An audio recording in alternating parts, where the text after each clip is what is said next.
afternoon, and evening. Good morning, afternoon, and evening to our valued audience and speakers. Welcome to the highly anticipated YALDA webinar under the theme, Not Everyone Can Be an Entrepreneur. Do you really have what it takes? Today, we discuss what it entails for one to be an entrepreneur and how one can identify if they do not qualify. My name is Halima Nur Hassan, and it's a pleasure to moderate today's session.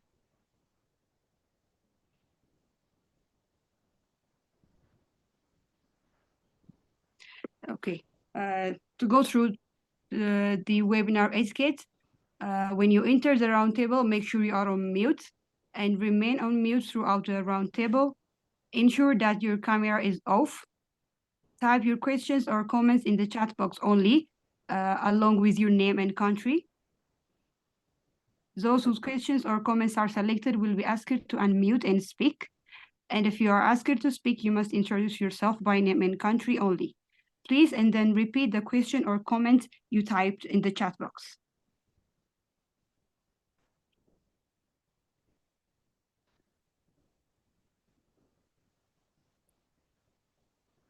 Hi, my name is Mudula and I'm from Lesotho. I just wanted to ask if it's okay during the presentation if we take screenshots. Thank you.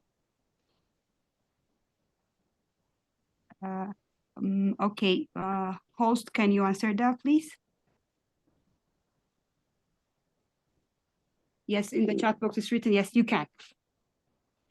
Okay, to go through our webinar's introduction, entrepreneurship is regarded and defined as the identify of a need in a community that no one addresses and providing a solution to the problem which can be profitable.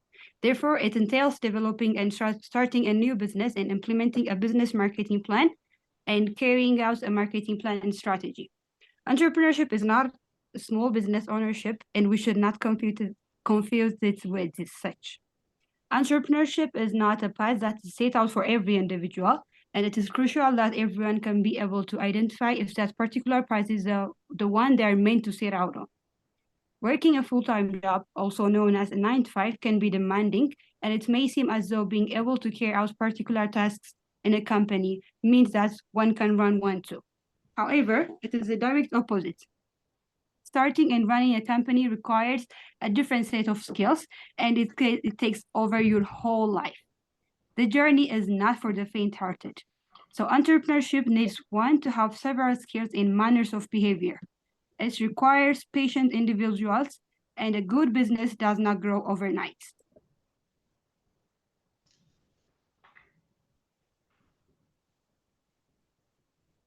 It also takes consistent marketing and rapport building with clients for it to become viable and to break even. It also takes time for it to be profitable. Many individuals start a business with no idea how to operate on it and no self-reflection on whether or not they are really cut out with the knowledge, patience, stamina, and other skills needed to succeed in the entrepreneurship journey. Of all the 100 businesses started in a year, only 30% make it to at least 3 years, and the average age of a successful entrepreneur in Africa is 45. So YALDA has now organized this webinar to discuss what it entails for you individuals to be an entrepreneur and how you can identify if you truly have what it takes. Join us as we learn from experts and entrepreneurs on how to be a successful entrepreneur.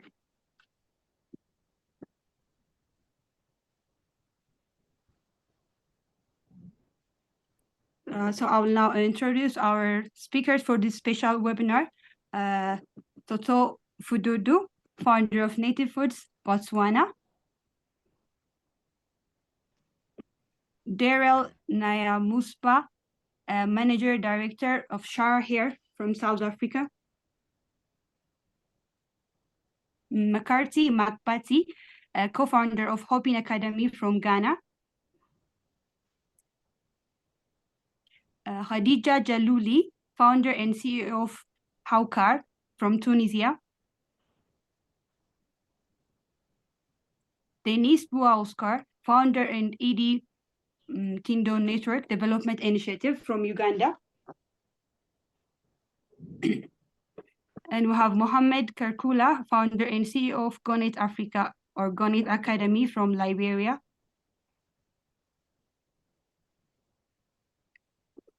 And Hawa Kombian, and founder and CEO of Hawa Kombian Consulting from Ghana.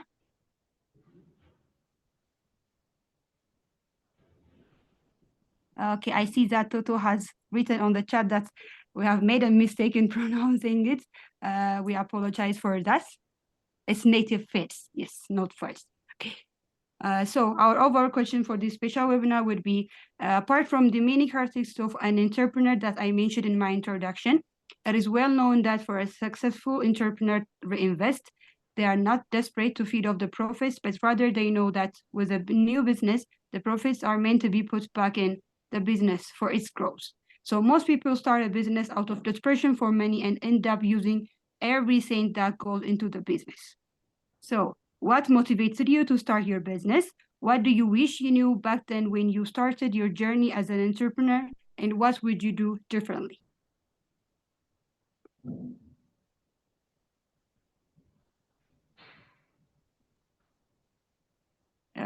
Okay, Khadija Jaluli, I present this question to you. You have 5 minutes to be used precisely. Thank you.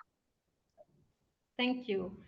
Thank you, first of all, for inviting me to this webinar. I'm very happy to participate. So what motivated me to start this company? Let me first introduce what we do. So what we do is making mobility accessible for people with reduced mobility. So I'm myself a person with reduced mobility. I'm in a wheelchair. So we started this company to find a solution for infrastructure and public transport that are not suitable for people with disability and do not allow them to move long distances every day, to go to work, study, shop, be in short, be included in the society. And I had this problem, this issue all my life. I always needed help to transport, to go from a place to another, either is my family, taxis, etc. And transport are not adapted for me. So I was like trying to find a solution to that. And that's why actually we started Hawker. We are now making an electric car for people with reduced mobility that is directly accessible in a wheelchair, more secure than electric scooters, and we try to make it adapted to different physical disabilities. So this is our main product and why I started. Can you please tell me the two other the two other questions?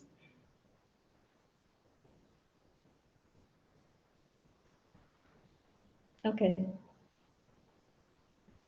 Do you hear me?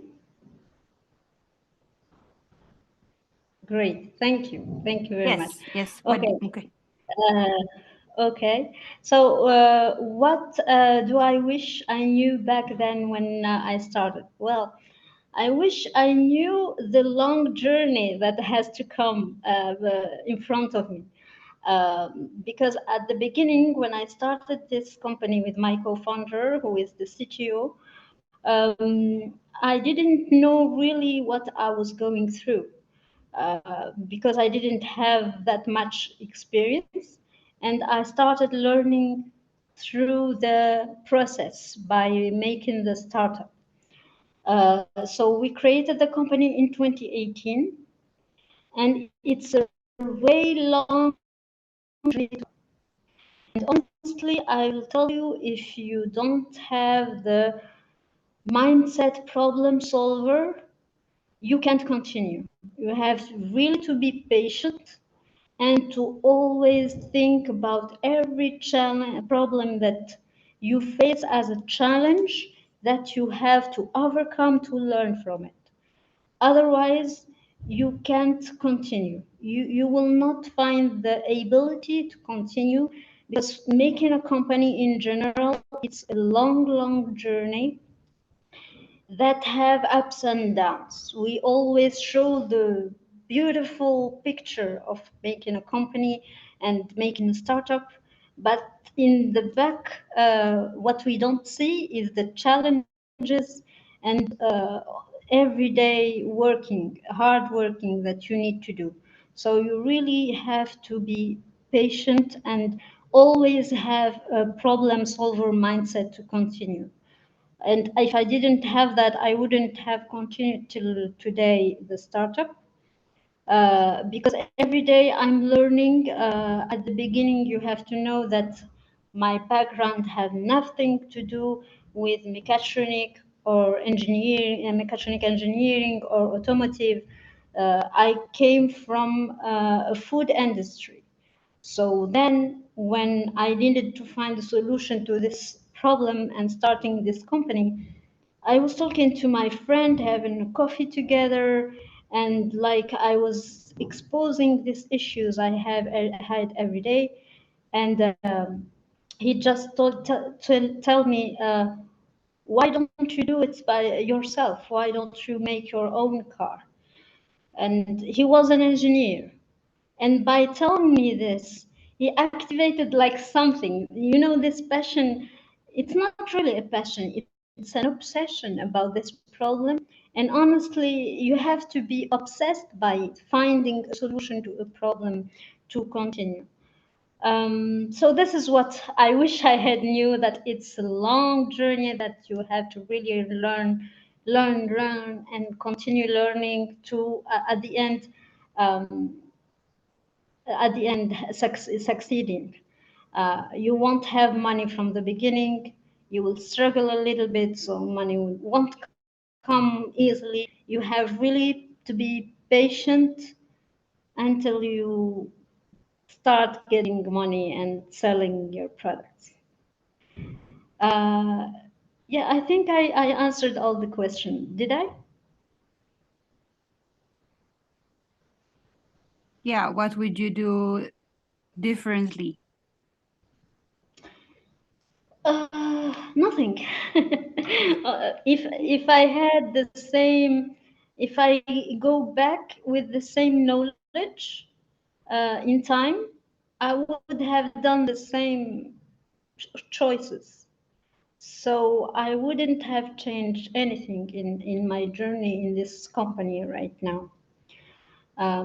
Because everything I did, I learned from it, and everything every choices we made as a team in the company with my co-founder, we learned, even if these choices haven't always been successful choices.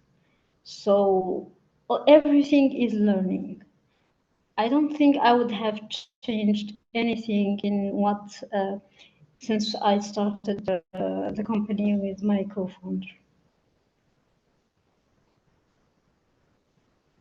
Okay, thank you very much, Khadija, for sharing this wonderful insights. We'll go to the next speaker. That will be Toto.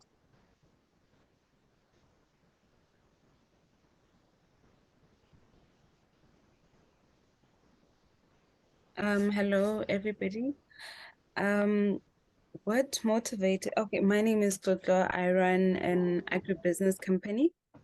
We do livestock feeds for farmers, for their goats, sheep, and also cattle. So that's what we do. Also have a consultancy service that helps farmers move from a subsistence level to a commercial level. Apart from that, we run capacity building workshops to build farmers' knowledge on how to transition from a subsistence level to a commercial level.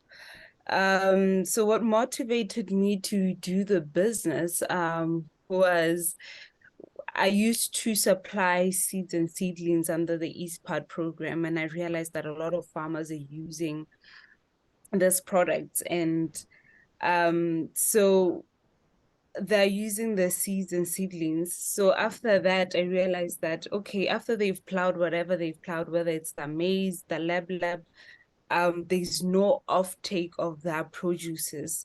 So I started collecting and buying it from different farmers. And then from buying it from different farmers, I then processed it and developed feed products for that. And I got also fascinated about where I was.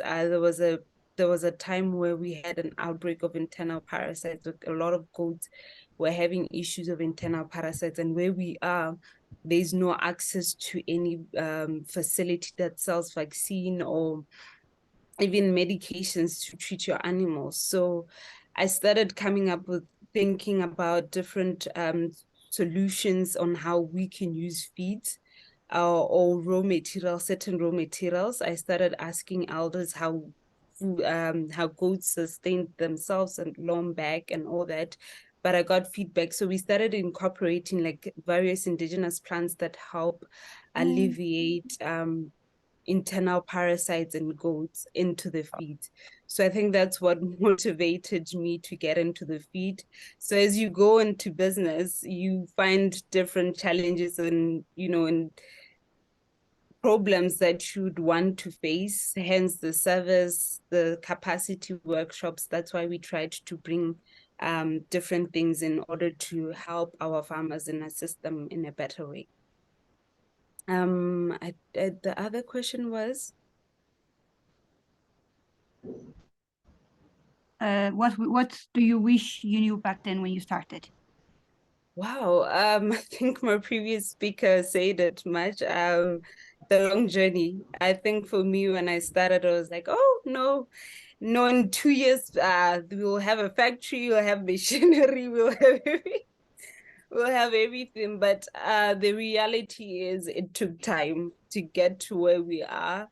It really took time. It really, I had to be patient with the journey. I think if I knew it wasn't going to be, I wouldn't have been disappointed. Then the other thing for me, I think one of the hardest lessons I've had to learn is that not everybody around you, even family, would be your support.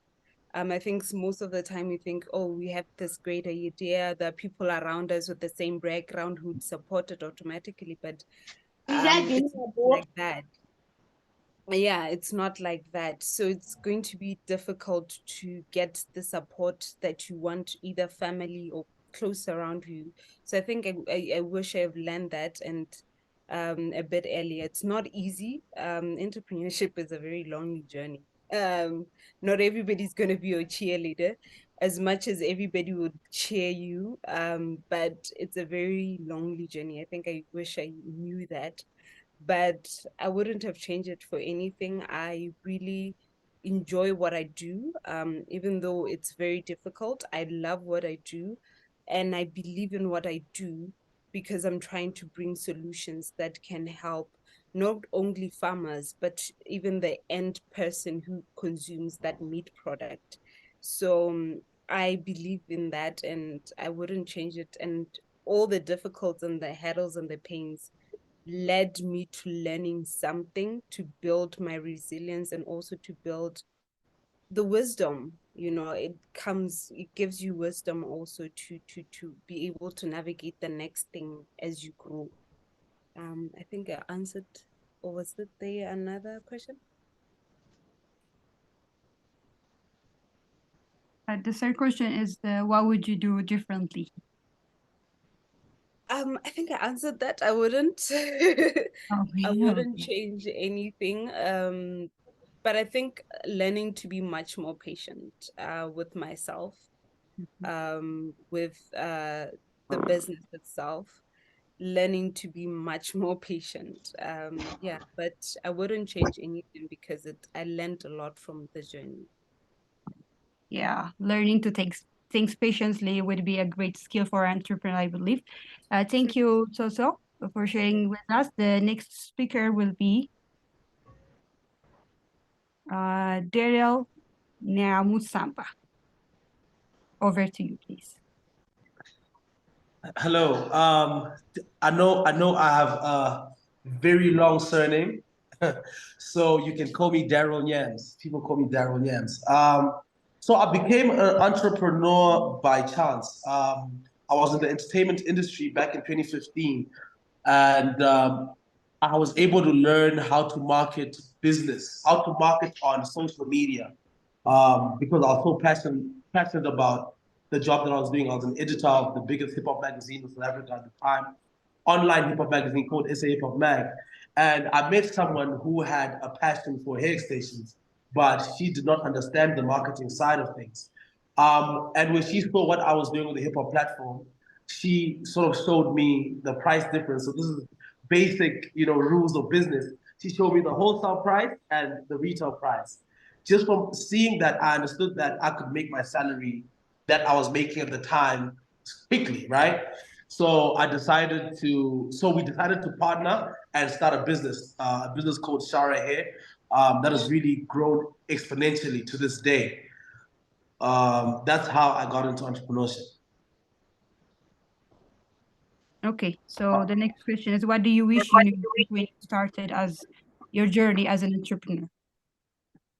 What I wish I knew is that, obviously coming from, so I'm Zimbabwean, I live in South Africa, my business is in South Africa. Where I come from, a lot of people don't have opportunities. So a lot of people that I know within my immediate circle, within my family tree, didn't have a lot of opportunities. So what I wish I knew was, don't involve your family in your business. It's something that I had to learn the hard way. We got burnt several times because of hiring people based on the relationship that you have or growing up with them. I wish I just knew from the beginning to just employ people based on merit. So I think that kind of slowed down the business, for a little bit. But I'm happy we got to learn our lessons, and it did not destroy the dream. No. Okay, what would you do differently now?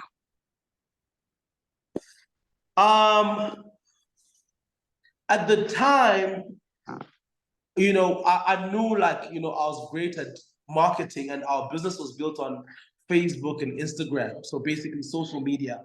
What I would do different, if I could go back, I would spend a lot more money advertising the business on social media, because at the time when we started making money, we'd sort of hold on to the money a lot more than we were supposed to, because the more money you spend, the more reach you have, and in turn, the more returns, the more people that buy from you. So if I could go back, I would definitely not hold on to, be too attached to money, and be quick to really spend it on advertising the business.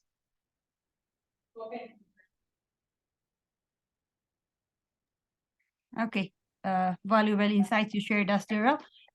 We'll move to the next speaker. Our next speaker is McCarthy. Over to you, please. Hi, can you hear me? Yes, we can hear you. Yeah, so thanks a lot. My name is McCarthy, and I'm the co-founder and director of Hopping Academy. Yes. Okay, the question was, yeah. What motivated you to start your journey as an entrepreneur? So basically, I think as a young person, I loved digital communication, and it was a big thing for me. Storytelling in different approaches. It's one of my biggest thing. But then in the journey, I wanted to make a story. And as a young person in my early 19, 20 years, I realized that where my demography, where I'm located, where my geographical location is, back then, 15 years ago, there was no film school or any education, and I could have to have the basic knowledge in digital story making and all that. But then the internet was there, it was alive, and as a young person, I jumped on YouTube to learn how to make film, to learn how to tell stories with the most cheapest equipment you can ever have. So after this whole journey of passion, I figured out that a lot of young people back then in my situation were migrating a lot from my region to the capital city, hoping that they could achieve some of their dreams and their passions because the capital city, most things are centralized and there is very little decentralization. Now it's a bit better.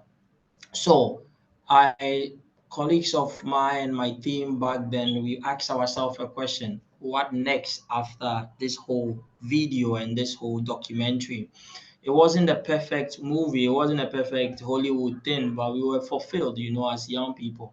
So in the question that lead us from why led us to the journey and the learning and the way of learning, so we were able to finish what we were doing, and that learning process brought us to the stage of designing a community and setting up a community that could support young people, for them to identify their passion, for them to be able to attain their most highest goals, hopefully from a smaller stage. So we started Hopping Academy, and back then we started with digital skills in 2012, basically for young people to communicate their product, their talent virtually, and they don't need to move. And slowly it moved to entrepreneurship, because some of them were becoming very enterprising. So this year we turned 10 years. We started with two team members, me and one of my colleagues. He's still here. He's worked here for 9 years out of 10 years now. We have accelerated 3 times from very smaller space, one single small room size, to a medium size, and now to a large size, with a team of 23 team members working full time in the organization, with subsidiary companies, 4 subsidiary companies that came out of Hopping Academy. And what we do basically is to prepare entrepreneurs, innovation, and digital skills or capacity building for young people. Fortunately, we have been fortunate for these 10 years, and this is where we are. Thank you. Okay, what do you wish you knew back when you started your journey as an entrepreneur? Um, as an entrepreneur, your leadership skill, it's always very almost not developed when you jump into the whole thing. Especially in my shoes, where I didn't come out from school. I was only done with high school when I started hopping.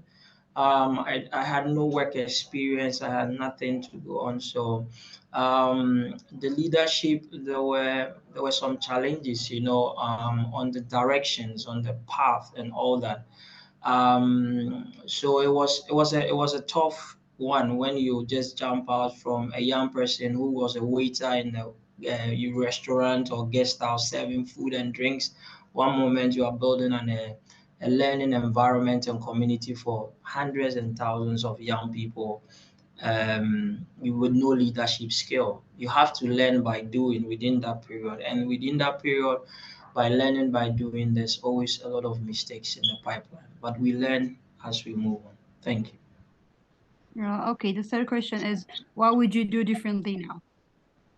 What will I do differently now? Yeah. Hmm.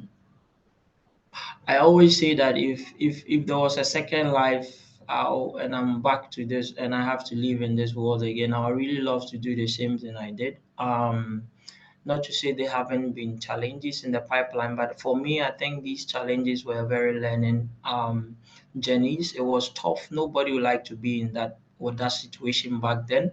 But the honest truth is that it shapes everybody in the system.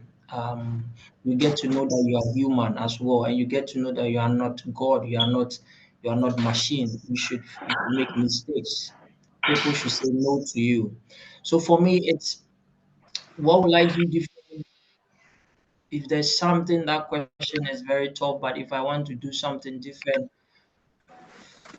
I think I would have spent some monies very right in the right direction, because some monies were not spent in the right direction, with the right strategy. So we lost a couple of monies.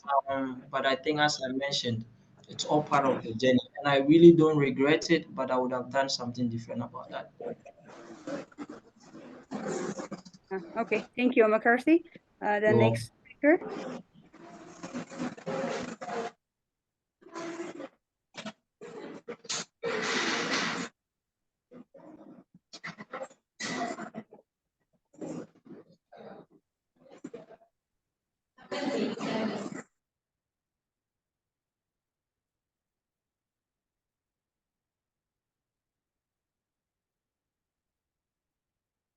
Okay. Before Khadija parts with us, we'll continue with the general questions later, and let's bring the specific speaker questions for her now. So Khadija, being an entrepreneur with a purpose, how important is technology and innovation in ensuring that you meet your business objectives?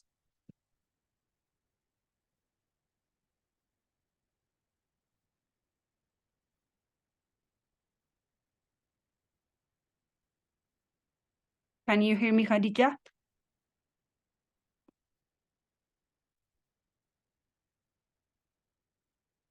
Hello?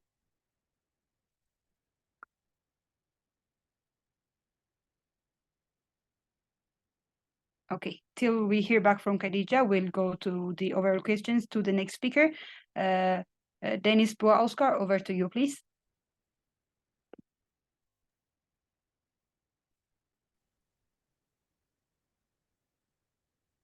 All right. Thank you very much, moderator. Just to check in if my audio is okay. Yeah, you are audible. All right. Okay, so the first question is, you want me to still give an explanation of what motivated me, and in that order?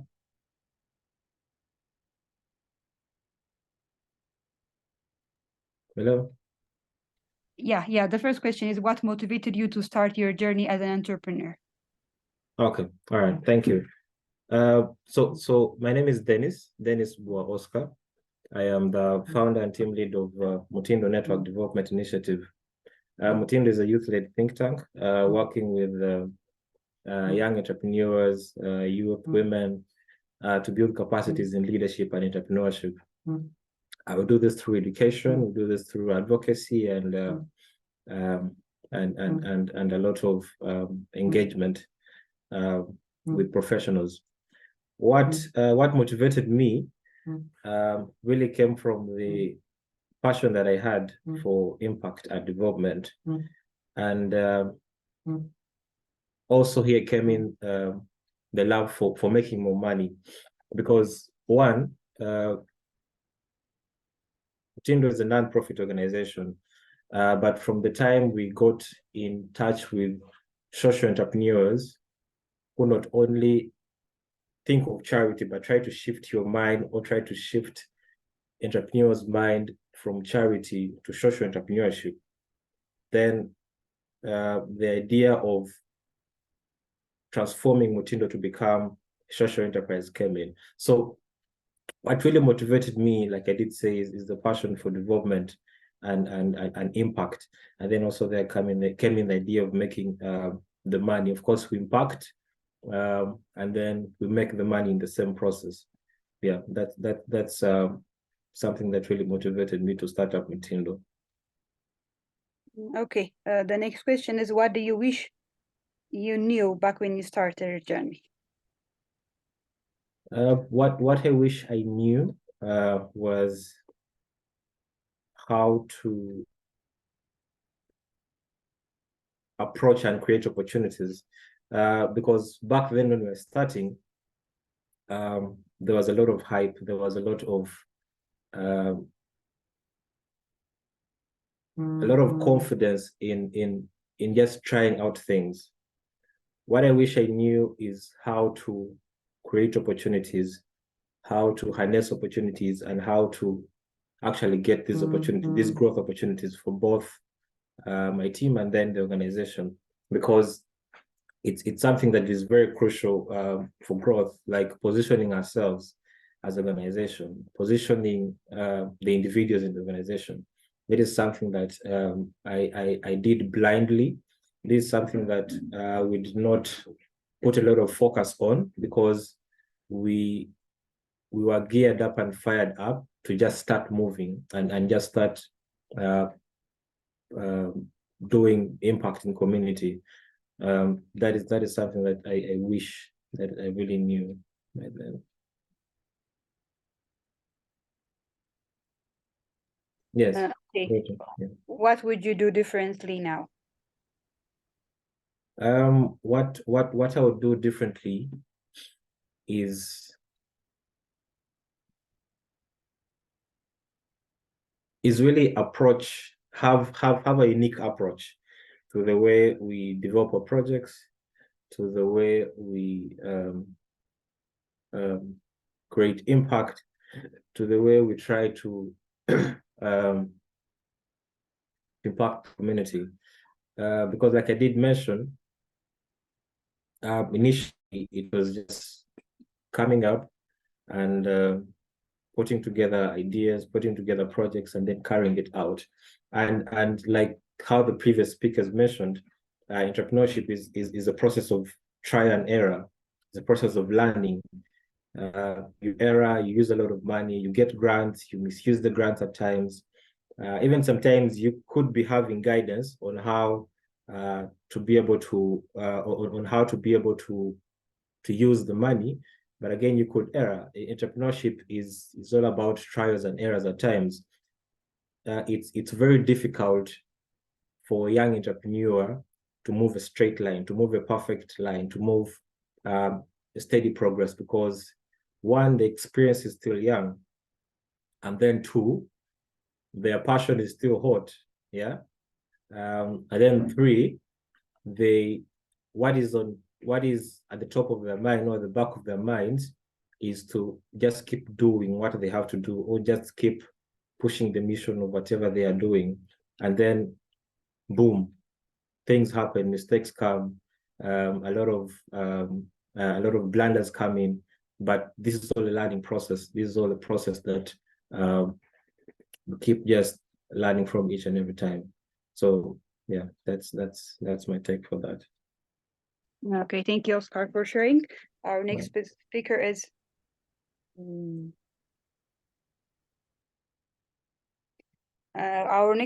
Mohammed. Over to you, please. Thank you very much. Can you hear me? Yes, we can hear you. All right, that's great. Hello, everybody. It's a pleasure to be here. My name is Mohamed Kekula. I'm from Liberia.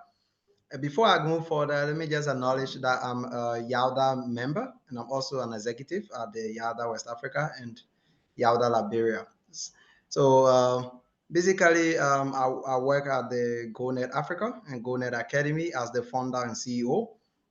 The whole journey started 3 years back when COVID-19 struck everywhere, and we had a lot of issues when it comes to education. Knowing full well that people couldn't access physical classrooms, all schools have to shut down, and a lot more challenges. At that time, I took a lot of commitment to exploit the internet because that was the only means to connect. And so we had to explore the internet, and that was even through the means I got in connection with YAUDA. And so it has been a very impressive time learning from others across the continent, being able to come up with solutions. So my thinking has always been the issue of COVID came and struck, and then we saw education being the way it was. And so how can we change that whole perspective? Okay, that's the revolutionizing how people can learn and be able to access those skills. And what I also realized during the COVID period was the fact that just the normal academic education that we get from university wasn't that sufficient enough to prepare you for the current age. And there are a lot more that you think you need to learn that won't be taught at the university, and you have to learn it outside.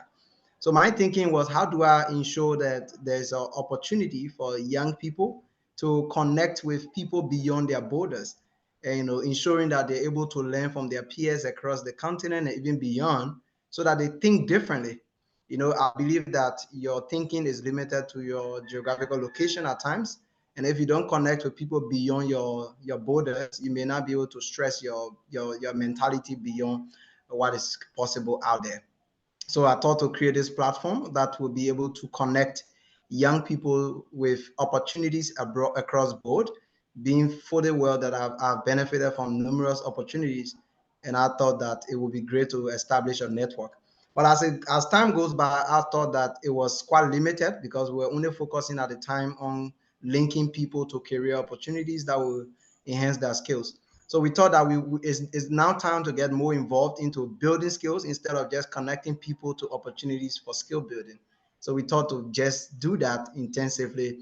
So that was how GoNet Africa came into being. And GoNet Africa is basically looking at how to train people in non-academic courses. That's why we established GoNet Academy, which is now serving as an arm to build young people into becoming professionals, regardless of their academic achievements.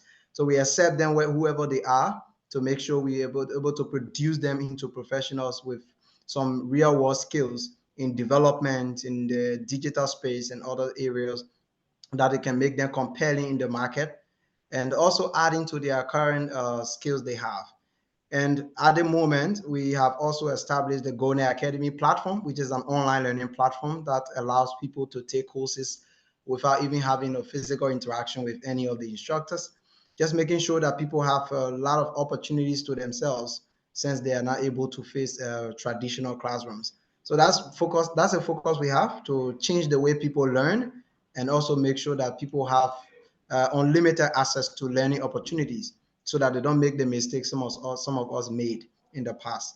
So I think that's the motivation behind this, is to make sure young people have the opportunities to unleash their potentials, learn as much as they can to make sure they have the capacity to pursue their vision and ensure that they have adequate success, even though there are some challenges that they're going to encounter. I think the next question. What do you wish you knew back when you started? Okay, there's this one common thing that I knew that I thought I didn't do very well. That was the issue of market research, because I mean all the speakers have acknowledged the fact that you start the journey of entrepreneurship with very little knowledge, and obviously you may not have all the opportunities available, all the resources available to you to get to know everything you need to know to get started. I think that's the beauty of it all. I never knew all I needed to know, and especially when it comes to market research, I just kind of start out of passion, and just to jump into it.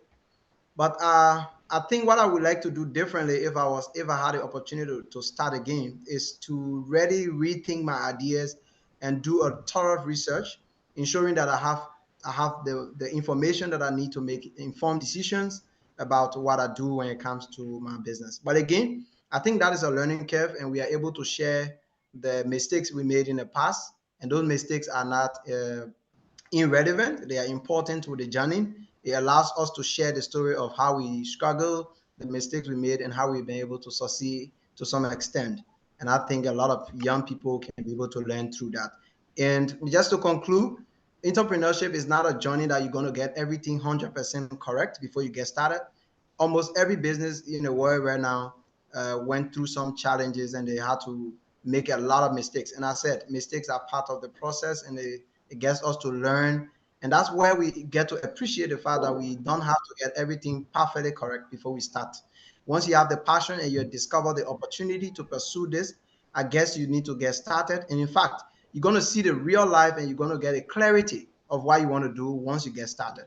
You don't really get to see it if you want to analyze everything before getting started. And I think that is the beauty of being an entrepreneur. Thank you. Thank you, Mohammed, for sharing this. And our next speaker, please.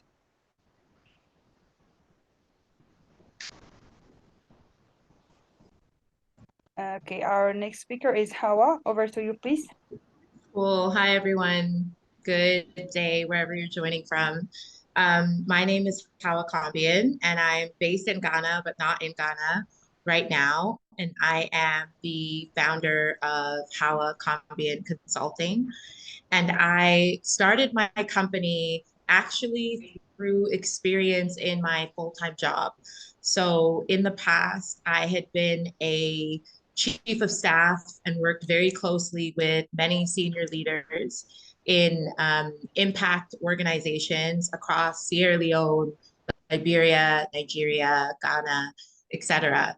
And the work that I was doing in those organizations was very internal, and it was very focused on the leadership of the founders, leadership of the senior teams.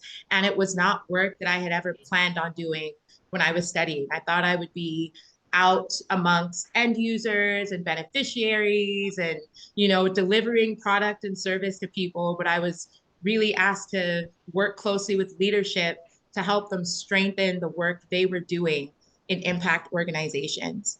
And at some stage when I was working in these companies, I decided that I wanted to work remotely. And in fact, I moved myself to Tamale, which is where McCarthy and Hopkins are based and where my family also lives. And so I was living and working remotely for these big Pan-African organizations based in a location like Tamale, which is quite rural. It is not a capital city. And it really just had me asking the question every day, what is the leadership experience that the average African has access to, right? And many of the speakers already, McCarthy, Oscar, Mohammed, touched on this topic of jumping into the entrepreneurship space and appreciating that there's still a lot of leadership room to grow and lessons to learn.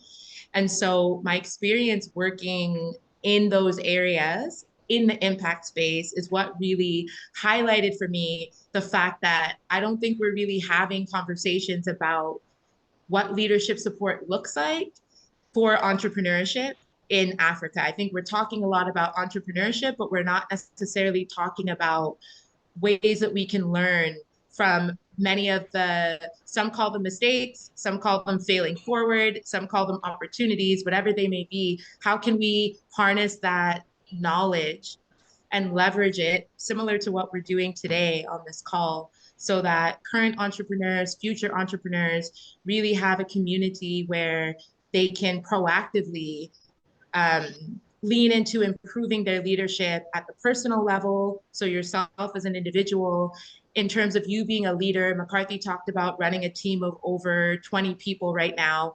And that surely takes a very clear leadership capacity that is required to get to that stage and maintain that stage. And then also on the broader perspective in terms of social impact. And almost every speaker before me has spoken about and alluded to the fact that many of the businesses they run are to support society, whether it's looking at Khadijah's business, which is about more access and mobility for those who are not as able-bodied, or whether it's about farming. All of these sectors talk about impact and improving our quality of life. And I think that is a really important element of entrepreneurship to recognize in Africa, that most of us as African entrepreneurs, yes, profit is great. Profit keeps the lights on, profit puts money in the bank, profit helps us pay our bills. And that root underlying drive is around bringing impact in our own lives, in our communities, in the lives of people we care about. And so that's what really motivated me to say, I want to start an organization that speaks to all of these issues and connects them so that they're not separate conversations that are happening in dark rooms and dark spaces. We need to bring these conversations together and learn what we can from each of them. So that was my motivation. What do I wish I knew before starting? So again, I had shared that my business was sort of built off of the stepping stones of what I had been doing in my career. And I wish I had given myself more credit and had started earlier in building my personal brand. Because when I decided to shift into entrepreneurship, I was lucky enough to have had a track record of building a personal brand around myself as an individual and my skill set around strategy, project management, leadership, coaching, and talking about what I do, volunteering around what I do, and just making sure that anyone who would listen to me knew that I was passionate about these things. And it even supported me in terms of moving jobs before I was even thinking about entrepreneurship. So I would encourage all of you out there, however big or small your following is right now, if there's something you're passionate about and you care about, we live in a digital age and a time where if you want to share that passion, it's very easy to connect with other people. And so I would encourage you all to do that. I saw a few people in the chat adding their LinkedIn. I think that's great.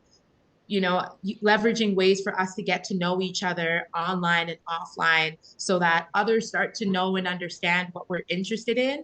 And even before we come into the market wanting to offer something, people can say, all right, I already have a sense of who you are and what you're doing. So I wish I would have started earlier.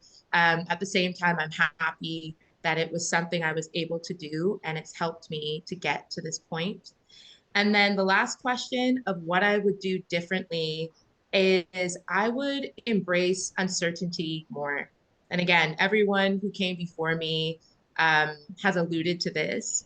And for someone like myself, who tends to have a bit of a type A personality, I'm very organized, I'm very structured.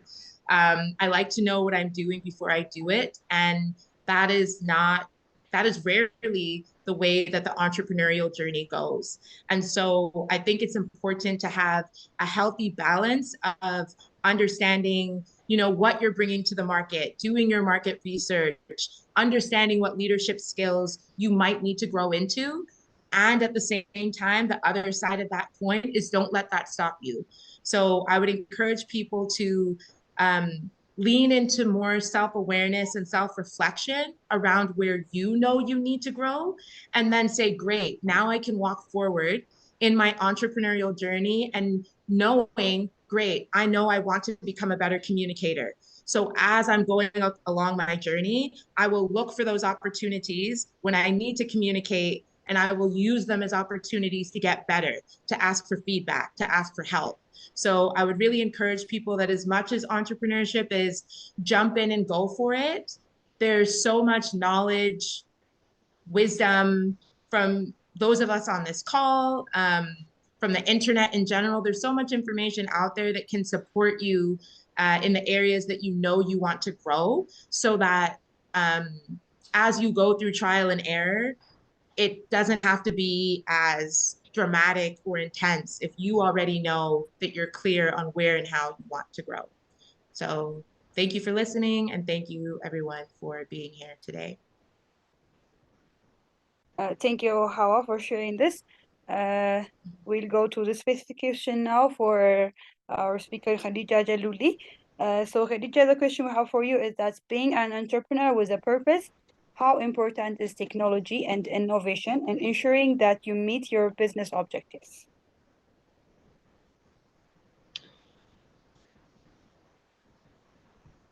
Okay, so in my case, I don't know if for many startups it's the same, but technology goes like have to be in the same level, advancing. Sometimes I find myself like moving too much forward compared to what our technical team is doing. So we have to be like in the same level, moving together to succeed, not something moving further than something else. Can you please give me the whole sentence? Because I forgot the whole sentence. Yes, how important is technology and innovation in ensuring that you meet your business objectives? Yes, so this is what I'm saying. So if you won't succeed if you are moving without having an eye on what your team is doing in terms of technology and innovation, and moving forward in terms of advancing. You have like to be in parallel together.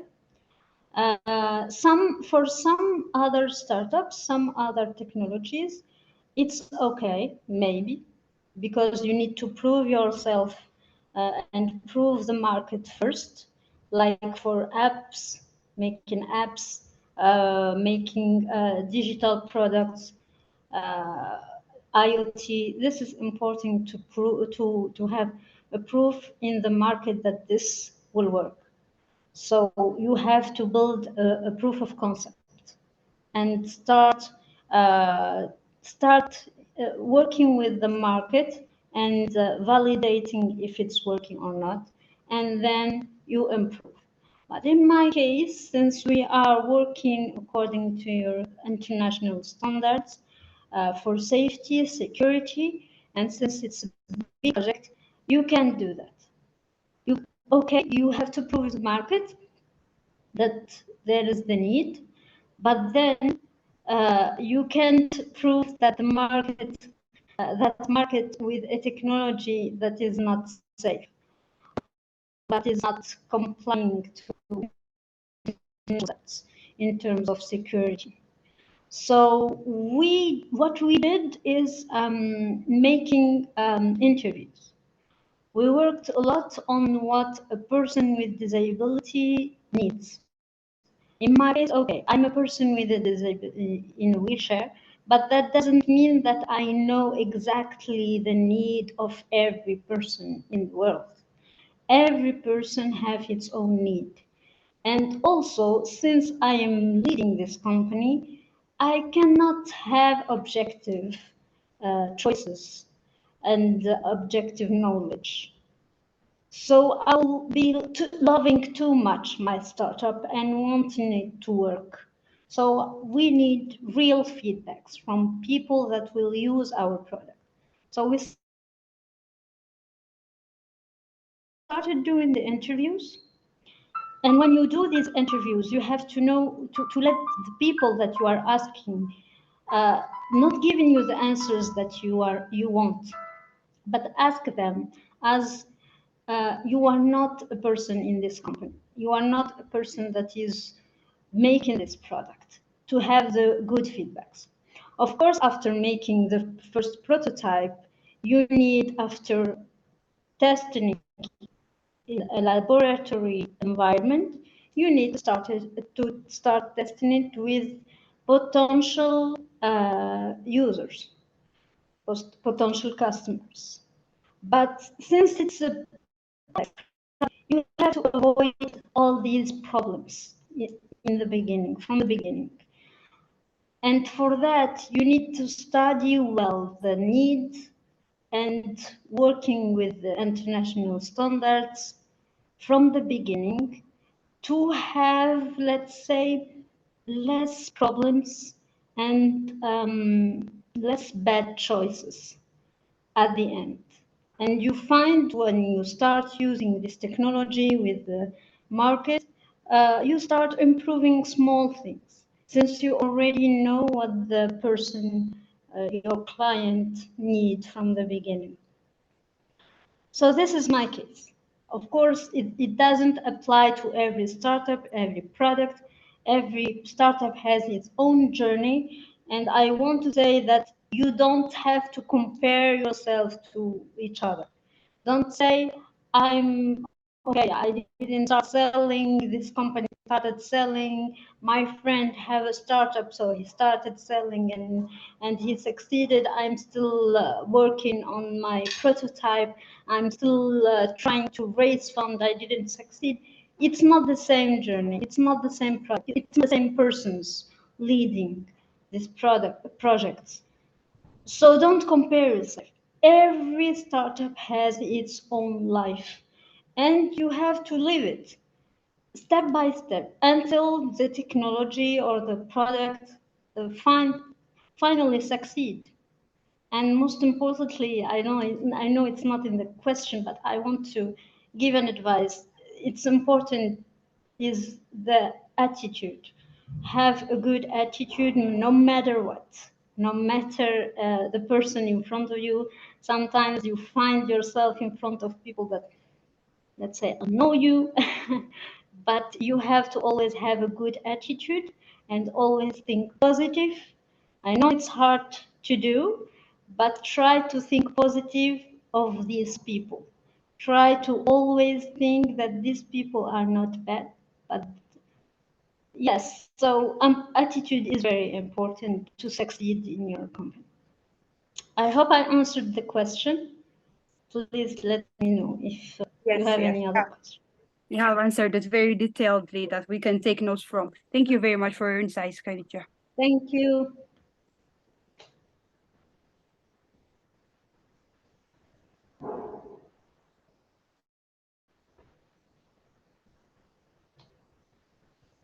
Oh, okay.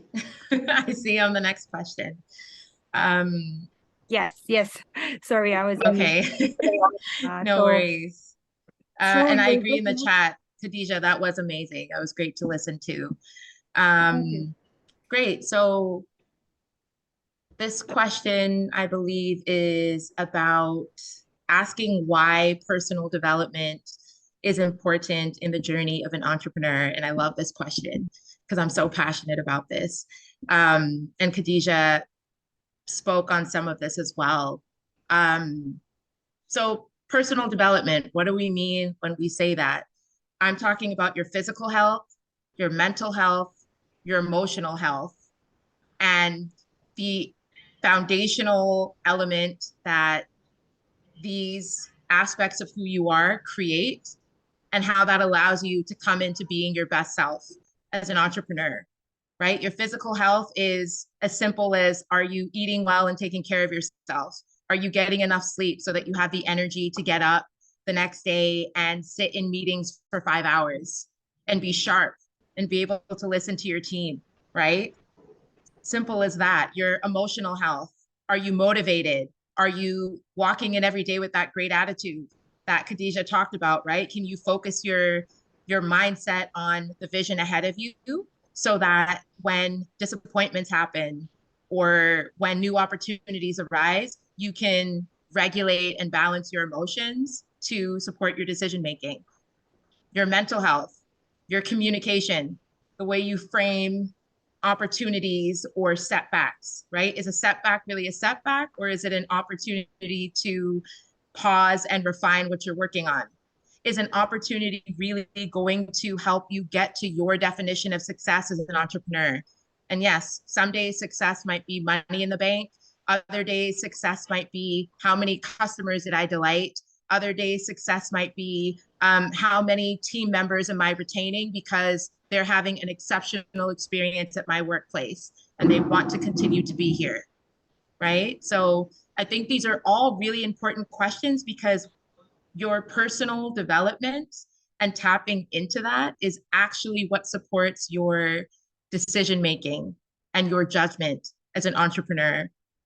And we heard it earlier, all of this plays into your growth and development as a leader and the sustainability of your business, because what we want to see leaders move from is a place where they're operating from fear and a lack mentality, and comparison can often be a symptom of that lack mentality, that there's not enough. I have to hustle, I have to scrimp, I'm never going to have enough, this isn't for me, I have to compete. And we want to be able to have entrepreneurs move into a mindset where there's more hope and abundance, where you can lean into your optimism and bring that into strategic decision making about what kind of product to offer, what location to offer it, who to hire on your team. These are all critical decisions that in the early days, especially the early days of a startup, the founder is front and center and involved in each of those decisions. So I will leave it there. But I think for me, that's why really one's personal development is incredibly important. And the truth is, for many of us, we are not taught how to navigate this in school. Many of us at home, these aren't lessons that are overtly and openly talked about and discussed, and as well as higher education. There are many things that we have to learn in a trial and error capacity. And again, I think spaces like this, where we can talk about this, we can at least start raising the question for people, will help position current and future entrepreneurs to be much more mindful about the energy they bring into their work and their team, day in and day out. So thank you. Thank you, Hawa. You have well addressed the point. Our next question will be for Mohammed. So the question is, the African education sector continues to face serious challenge of low and inequitable access to education and a relevant curriculum. So what practical ways can aspiring African entrepreneurs bridge this gap? Thank you very much for this question.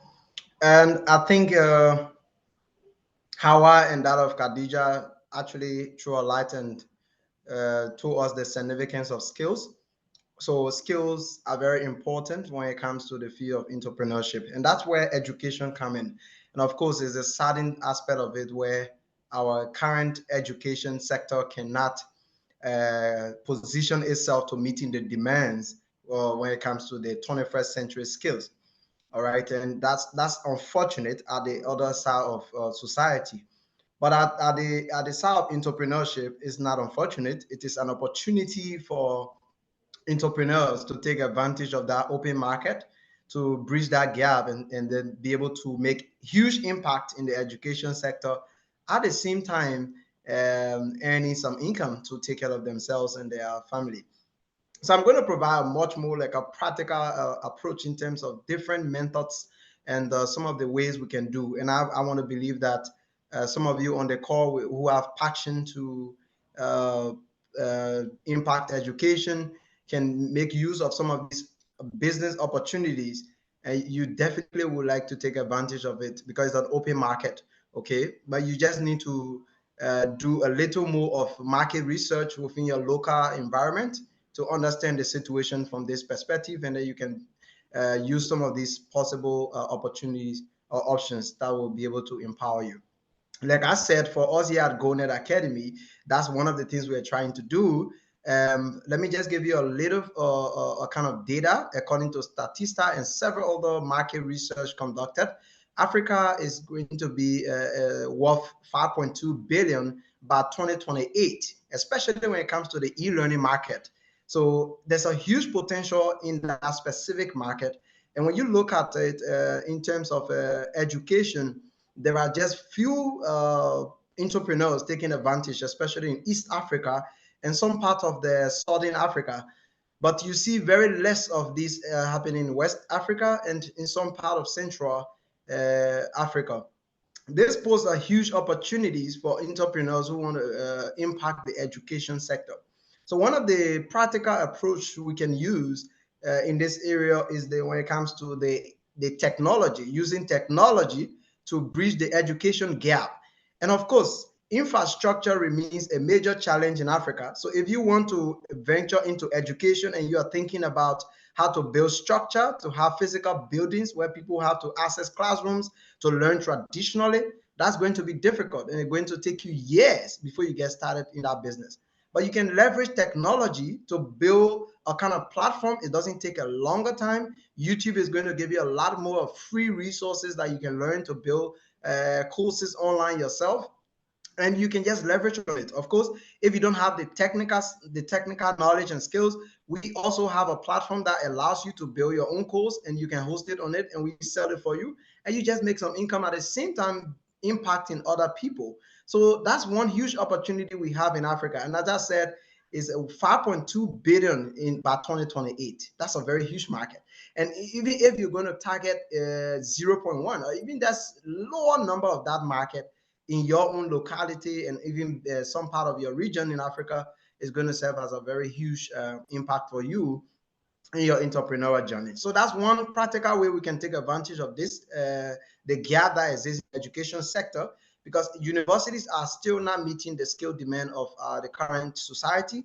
They are still using the OH curriculum and still impacting a lot of facts without giving us practical solutions to the problems that exist. And the West, they are, I mean, innovating. They are using modern technologies. We keep going by the outdated materials and keep learning too much of facts without knowing what is practical for us to be able to apply. So using e-learning is an advantage for you all. I encourage you to take advantage of that. So all you need is to build your skills in specific areas And you can now develop courses in these areas and then start to use your platforms to build knowledge. Okay, just as Yada is doing, and several other means we can do that. And then another issue is when it comes to curriculum enhancement. I think that is a major issue. And as I said, it's going to be difficult because the universities are still now waiting to update. They're still now waiting to change the method of teaching and what they have in the curriculum. They are still teaching a bulk of different subjects for people who are learning something far from what they should be learning. So I think there should be a way that we should rethink. So for some of us who are thinking of venturing into education, you want to make sure you do it differently, so that your curriculum is going to attack the current issues, the 21st century problems, and you're going to create leaders who will solve these problems, not just providing them a lot of information and facts without them being able to know how to practically use them to solve problems. And then we also look at the issue of teacher training. So if you are a professional in the field of teacher training, this is a huge gap. A lot of teachers do not have the skills of technology to integrate technology within the classrooms. So they still, in fact, in my country, a lot of teachers do not have emails accounts. They do not know how to use social media, before you talk about even like platform like Zoom, Google Meet. That's a huge gap. Okay, think about issues like COVID. When it comes, what do? We got to go back. So we have to wait until, emergencies and stuff stop before we can continue. So this is a huge gap. If you take advantage of teaching teachers modern technologies, how to use modern platforms, of course, they can pay for it. At the same time, you make a huge impact for them. That's another practical way we can leverage on these gaps to bring out solutions. And also, when you look at the devices, okay, we are in the technological age, and of course, there's no doubt Africa cannot divorce itself from the issue of technology. We have to embrace this and work with it. But technology becomes impossible without devices, the electronic devices that will make that possible to connect people. All of us are connected online here, and that is only possible with the use of electronic devices like mobile phone, computers, and so on. So if we want to make sure we enhance education and fill the gap, you could think about doing a business that will link to providing electronic devices at the most affordable rate for people like students who can access computers, even mini computers, just for their study, and making sure that they're able to use the modern tools like tablets, iPad, and several other tools. You can make it affordable. Okay, so use your network to connect and do such kind of business. You are directly impacting education. Another issue that I see also is the issue of partnership with schools. You may not need to establish a school, and you may not have the resources to establish a school all by yourself, but you can partner with a school that already established, but they have some kind of gaps, and you can provide that support to them, technological support and other skills that you have. You can render to the school, and of course, it's going to create an entrepreneurial opportunity for yourself. And there are other issues like community engagement that is not just about the school traditional learning, but we can also involve ourselves in organizing events like what Yada is doing. We can have events, we can have community level events, we can have school events, and so many other programs that will bring people together to create some form of awareness and educate them about the current situation and some of the trends they need to take note of when it comes to this. It could be done through workshop, creating awareness, and some form of public education using your social media to just give people that awareness. What it's going to do is that it's going to create a sense of purpose, and you're going to be well known for exactly what you do, sharing content, important information, using technology, and making sure that people have the up-to-date information. As much as people can learn from you by just visiting your social media account, that is creating a brand by itself. And if you intend to monetize that specific aspect where you're going to sell content, is going to be very much marketable for you, because you've already been doing it for years and you've impacted a lot of people. You need to track the sources behind your work, and you start to market it and see how impactful your content is. And you're gonna have a lot of people supporting this. And there are other ways like scholarships and financial support. This couldn't be an entrepreneurial approach, but it's for maybe institutions that are offering educational programs to also see how to create affordable ways of people learning and creating educational opportunities as well. And you can also think about content creation. Like now we have ChatGPT, we have other content creation applications. We got, a lot of tools that can create a PowerPoint for you in no time. All you need is to put a topic and just give a description, and it gives you the PowerPoint. And you just need to contextualize it to your environment, and you just use it. Okay, so when it comes to content creation, we have enormous opportunities to create content, educational content, to feed our participants, feed our the people who follow us. And of course, you can monetize this as well. Think about the fee of marketing. Marketing, you depend a lot on content, not just flyers, but a lot more of caption, educative caption. So you can use tools like ChatGPT, you can use Canvas and other tools to create content that can be made available to marketing agencies, and you can also make money from that as well. And then data-driven aspect like research is also an important aspect when it comes to this. Recently, when I was doing Sorry, the Mohammed, research, can you shorten your remarks? We are kind of okay, running. okay. In summary, when I was doing the research on the e-learning, I found it very difficult to see reliable data to show about this. So there's an open opportunity for all of us to get into research. You can find a topic that interests you and do research about it, gather information. That data can be sold, and that data could also be used for another person to establish a business. So in conclusion, research and evaluation and some form of entrepreneurial education, they are all important when it comes to bridging the education gap in Africa. Thank you very much. Thank you, Mohammed, for sharing. You have shared us very great points, especially familiarizing with ourselves with the digitalized world that we're living and we're racing with currently. Thank you. So our next question will be for Bua. So as it relates to training and advocacy, why is it important for entrepreneurs, especially for women and youth, to know their rights as business owners? Please try to limit your answer within maximum 3 minutes. All right. Thank you very much, moderator. Firstly, ignorance is very costly. If we do not know the basics and full knowledge of what we're doing, then it will cost us so much. Simply understanding a business begins from oneself. Trust me or not, even if we get to learn from entrepreneurs, even if we get lectures, it might not create the desire that you need to learn more about your businesses. The best way is to simply educate ourselves about our businesses.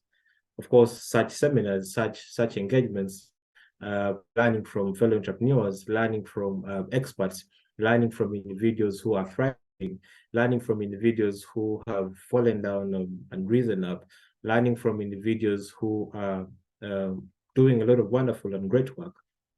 And I love to commend the previous speakers for sharing all their insights, because these are ways that we get to learn so much about what we're doing, and knowing, for example, the rights and freedoms, let me put it like the rights and freedoms about your business, then gives you more chance to explore. Yeah, gives you more chance to explore, because take for a second, society nowadays has a lot of norms and normalcies of how things work. So if you do not know, if you do not have full knowledge about full knowledge and rights about what you're doing, then you'll be you would have locked up your mind in what society holds in that place. Society nowadays has a lot of norms, like I said. It has a lot of regulation. It has a lot of policies that are set as permits sometimes in society for business.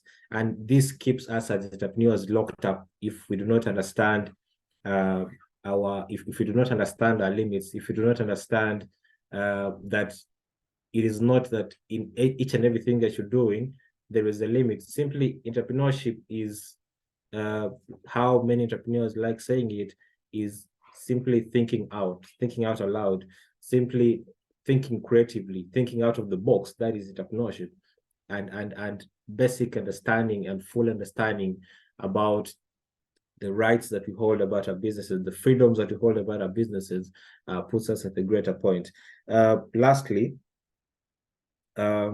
knowledge is access.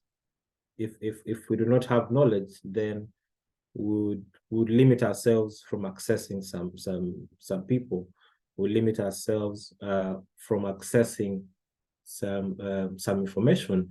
We limit ourselves from accessing some very vital and inaccessible information and places. So if we have it in mind, understanding and having full knowledge about the rights of our businesses puts us to a point of exploring, then that counts it all.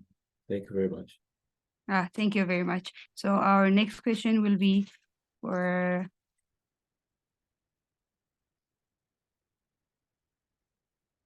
McCarthy. So how important is it to align one's choice of business, their passion, skills, and a socioeconomic skill? And also, what traits does one need to have to run a successful business? Limit your answer to 3 minutes maximum, please.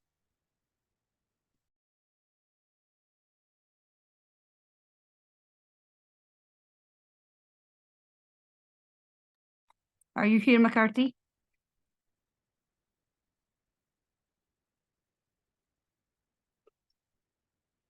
Can you hear us?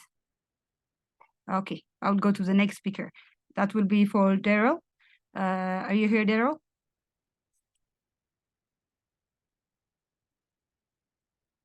Am I audible, Daryl?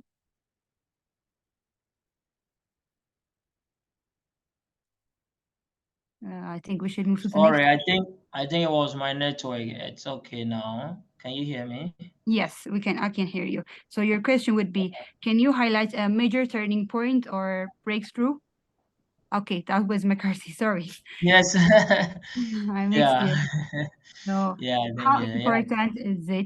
important is it to align one's choice of business, their passion and skills, and a socioeconomic skill? Also, what traits does one need to have to run a successful business? Okay. I think thanks for the question again. I think the skills cut across. You need enough human management. You know, it's very important because I have seen and witnessed majority great leaders who are running like or managing like really successful and big brands, but one of the biggest problem that got them fired, um, or maybe got their productivity very bad and low, was the lack of leadership through the element of human management or people management. In an environment where there is a lot of speed, there's a lot of pressure, there's a lot of deadlines, there's a lot of competition, there's always a lot of pressure on the leader. And when you don't balance your leadership skill with how you manage the pressure that comes to you and what you bring out when there's pressure on you, it will cause a bit of crash. So every leader needs that tenacity to be able to manage people around them, especially when you have people from diverse environments, you know. So I'll move on to networking. It's very important. Every leader needs how the capacity and the knowledge and the passion to love to network. Most times when we were young, we thought networking was like when you meet the right person, you talk, then you have to work, you know. But as time went on, we realized that some networks might take 10 years. I have been with some contacts that we've just followed each other's work and we say hello for 10 years before we started seeing possibility of how we could work together. So this is how to keep relationships. So networking is connected with the relationship, building the relationship, which is very, very important. Resilience, it's key. As a leader, you need the level of resilience. There's always going to be a time where you have the low levels and the high levels. And what will keep you going? It's always the capability of your resiliency The resiliency will carry you far, because when things go like really get into a certain point, you're able to motivate and bring the team together till those bad winds and heavy winds pass.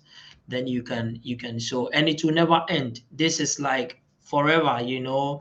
Once you are in a competitive environment, you are in a space where you are not just the one man or one company forever. It's never happened in history.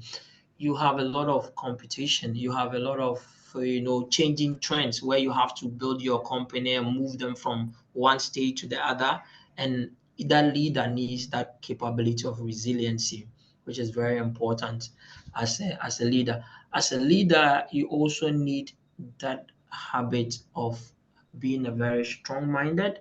It's very important, because always our health is in the line, and it starts with mental health.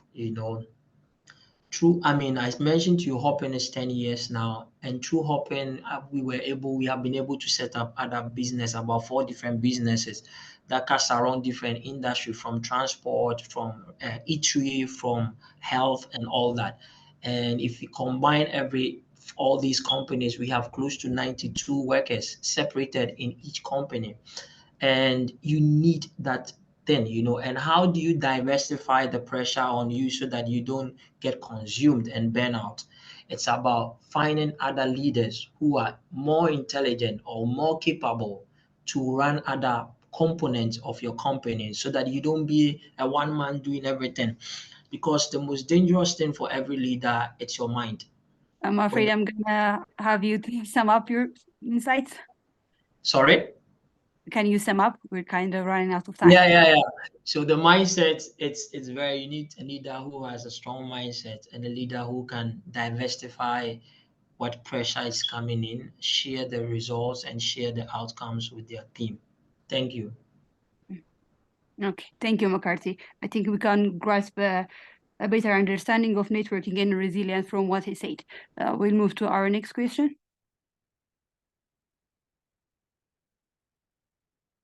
Okay, our next question will be for Daryl. So can you highlight a major turning point or breakthrough moment in your entrepreneur journey, and how do you stay up to date with rapid change in the market that your business serves?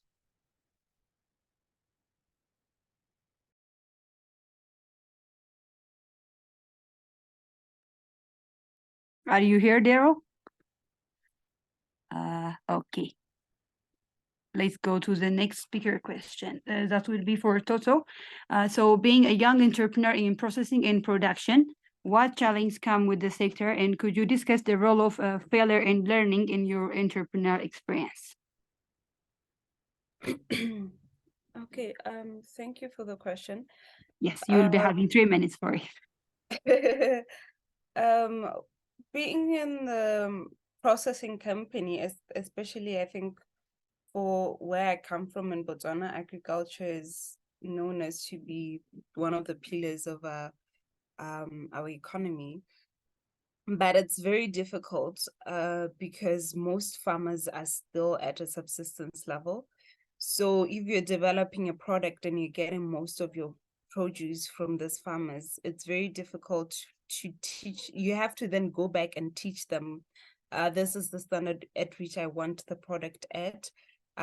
This is how I want it to be processed. So you have to spend more time educating and capacitating your farmers in order for them to provide you with the right quality of product.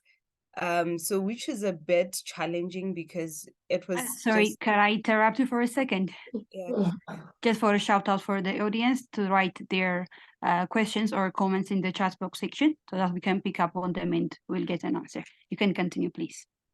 Okay, so we are still at a startup. We're still at a startup phase, and the business is self-funded.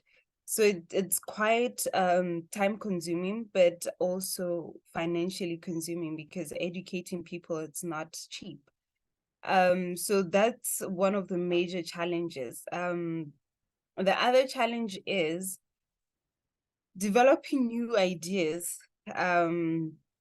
Sometimes people shy away from, such, especially finances. So I needed to find a way in terms of how I can develop my business model in a way that I don't start as a fully fledged factory, but I'm able to process whatever I've processed in order for my farmers in order for me to sell my product. So I think that was a bit challenging, but also being an entrepreneur, you're a problem solver, and being a problem solver comes with, I don't know how entrepreneurs we do it, but you get to have like crazy ideas that which you can be able with the little resources that you have.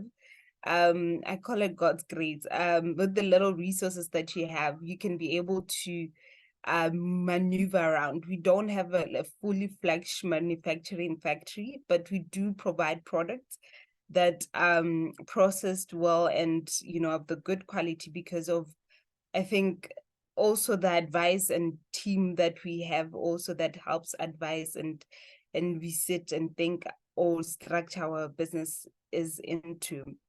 So I think that are the major challenges, having to capacitate your farmers, especially in an era where most of our farmers are subsistence, and having to teach them the right quality and the right products. There was even a phase where we're not even buying the product, the raw material from farmers, because we're not satisfied with the quality they're providing us with, to getting to a point where now we trust them and we believe that they can provide us with that kind of product and the quality that we can get. And also that the failures and learnings, a lot. I think for me, the failures, I think not utilizing social media to my maximum level, downplaying what we are doing. I think sometimes when you are not too much of a social media fanatic as other people may be, I just shied away from using it. But I realized later on, even now, we're realizing that not using social media to our fully level best, not sharing what we're doing, the kind of solutions that we're doing. There was a point where we just had the whole content of just moving around farmers, the feedback we got from farmers of our products, and it's not publicized or public. So I realized that is one of the down thing we had to learn, utilizing the use of social media to our level best in terms of raising awareness of the products that we have, not only products, but even the work we do outside of our products and services. So that is one of the biggest I think failures for me. The other failure is that entrepreneurship tends to be, sorry? Hello? Yes, we can hear you. Okay. And I thought somebody was saying something. So entrepreneurship tends to be a very time, consuming thing. So what I've learned is that have a team around you. Your team, your business is as good as your team.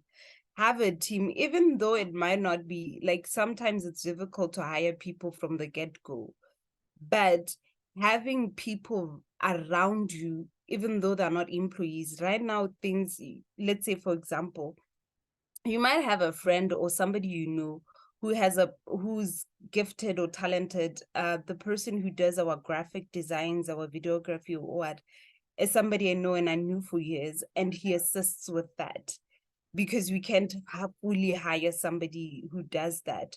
So have a team around you that can support what you're doing. They can be there, especially when you're starting, because sometimes you're starting, you don't have the money to pay. The business is not financially stable enough to pay employees and all that. But create a team of people who can be there to support, who have different skills, different abilities that you don't have as an entrepreneur, that can feed into the business. So have such structures in place. The other thing I also encourage is have a mentor. Look for, even though it might not be like an official mentor, but somebody who you can go to, even a coach, somebody you can go to who can advise you, give you like insights, and who has far much more better experience that you have, and who can also tap in. The other thing about mentors is that you can tap into their network and get access to services and, you know, resources that you alone cannot provide for.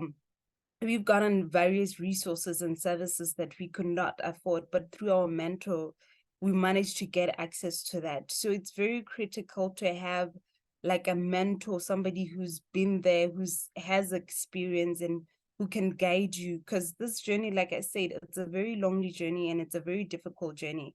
So you need somebody you can go to time and again and ask questions, you know, ask questions, you know, even though you're stuck, you're gonna be stuck many times. You're gonna want to give up many times than you want to stand up. So have such people around you that are very critical.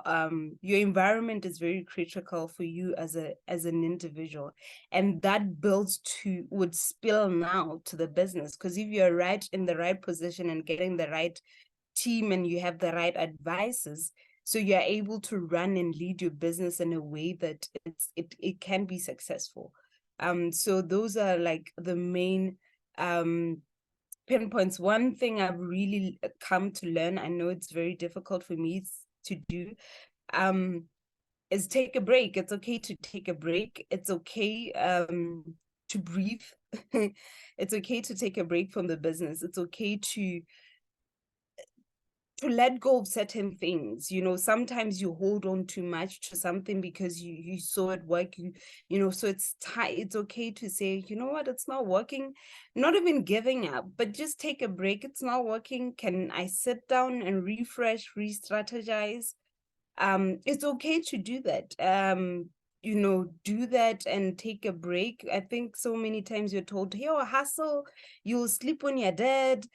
But take a break, relax, and unwind, find spaces. I still find it very difficult to find a space where I'm not thinking about business. I'm not talking about business. It's not all business. I'm still having it very difficult with that, but I'm trying to do that in order for me to be the best. And I've realized the more I take those, you know, breaks and, you know, refresh a bit, I come with better ideas. I come with, you know, a better perspective of how I can maneuver and, you know, go through that challenge. So as entrepreneurs, it's not always hustle, hustle, hustle, hustle. You gotta have a break. Like in the 7 days, have a break, take your rest, you know, refresh, you know, spend time with family, spend time with, you know, people around you. Because I know we are told this narrative of just hustle, hustle, but it's very difficult to be in that cycle. At the end of the day, you're going to have anxiety, you're going to have health problems and all that stuff. So I think for me, those are like the major learnings that I've had in the entrepreneur space, and the difficulties that I face in being in an agribusiness sector, whereby, you know, the sector is not fully developed in a way that I wish it would. So yeah, some of the things we have to outsource, our testing and analysis, the nutritionist, all such things we have to outsource from outside the country, because certain things in our country haven't developed. But I think with every challenge comes with every opportunity. We've seen how to navigate these challenges and how we can best provide the solutions. I think don't be overwhelmed by the problem. Take it one problem at a time, one challenge at a time, and you'll get there. Thank you. I hope I answered the questions.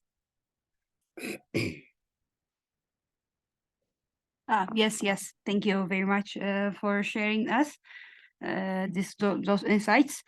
I don't see any comments or questions in the chat, but I see hands up in there. So I'll give 1 minute for participants to raise their questions. When you unmute, please introduce yourself and your country, and you may raise your questions. Shaibu Mohammed, I think that is. Over to you. Please raise your questions.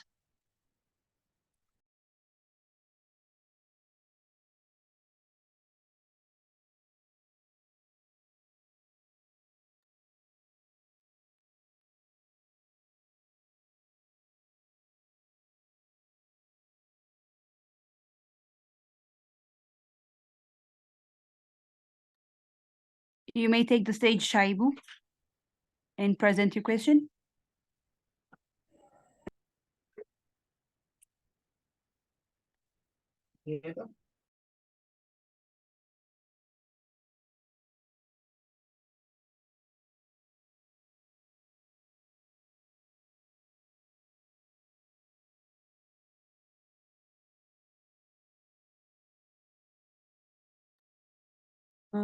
Okay.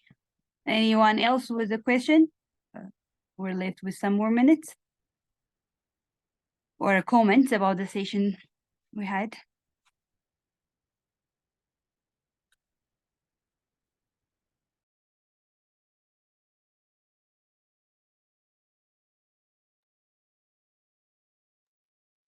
Can I have a question?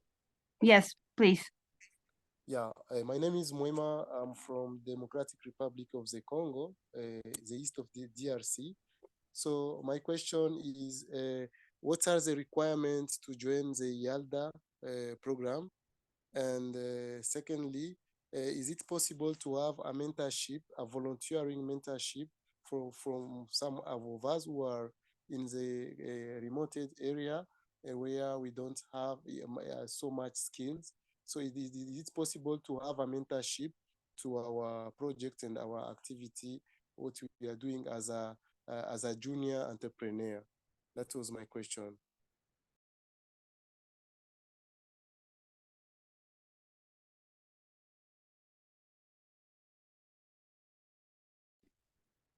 I think I'm going to answer that. So if you want to join YALDA, you with your request, with what you just said now, you should email your request for an address that will be shared in the chat box.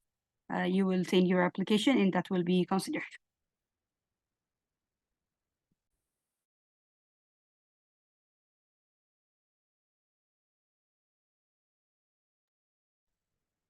The same question is raised in the chat box. Like I said, you can email your applications and motivations or interest in our email address that will be shared in the chat box, and it will be reviewed. Any other questions regarding the session we had just now? Okay. Thank you everyone for attending the session today. Our closing remarks will be the YALDA iBootcamp. The YALDA iBootcamp is an intensive training program for young African entrepreneurs. For young African entrepreneurs in trade or wishing to be involved in trade. It is YALDA's 8th biennial iBootcamp, slated to take place at Future Africa Center University under the theme Breaking Information Barriers on Intra-Africa Trade, Accelerating Youth Inclusiveness in Implementing the AFCFTA. So the iBootcamp will bring together over 350 youth and prominent professionals in person and over 5,000 virtually from Africa and abroad. This iBootcamp provides a platform to connect with dedicated investors and overcome the challenge of securing capital. The program offers comprehensive training for business expansion and prepares participants for financing. The YALDA iBootcamp is unique in that it connects participants with actual angel investors, seed investors, funds, and debit providers who support exceptional youth businesses. So we are pleased to announce that we have already confirmed the Afreximbank, UNDP, UNECA, ITC, and the AFCFTA Secretariat as partners in the successful organization and implementation of the event. So don't miss out on this incredible opportunity to grow your business as a young entrepreneur in Africa. We invite all young entrepreneurs and aspiring entrepreneurs to register using the link that will be provided on the slide and also provided in the chat box. We also urge all participants to follow YALDA on our all social media platforms and also register for our mailing list for the latest news on African development, employment, scholarship opportunities, and so much more inspiring African youth stories. If we close like this, if there is anyone from the speakers that would like to make a conclusion, I'm gonna give 1 minute for that. Yes, let me just close up, please. Thank you very much. Okay. So as we appreciate the Yalda family for continuously providing opportunities for discussions across the continent, especially among the youth. And my message to all participants on this call is to take these words beyond what we've said. Try to make your personal research and also pursue what you want to do. So take some action beyond just by attending this. Take some action, and we'll be happy to see you growing. And I mean, reach out to us. We connect, and then we continue to learn. Thank you very much, and do have a pleasant evening from my end. Yeah, thank you, Mohammed. McCarthy.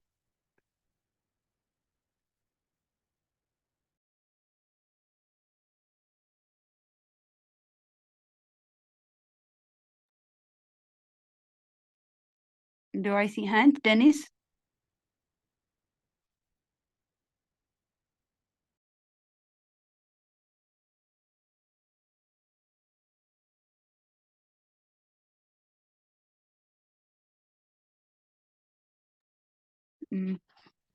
Okay, so thank you everyone for joining us today on this special session on entrepreneurship. Also, thanks a lot for our speakers for making their time in this evening to have this amazing session on entrepreneurship. I hope everybody has got a better understanding and another perspective of the sector. With this, I say goodbye to everyone. Have a nice Sure. We've learned a lot. Yeah. Then we'll continue learning more on the boot camp. Yeah. Yes, thank you. Thank you, thanks. everyone. Sure. You're welcome.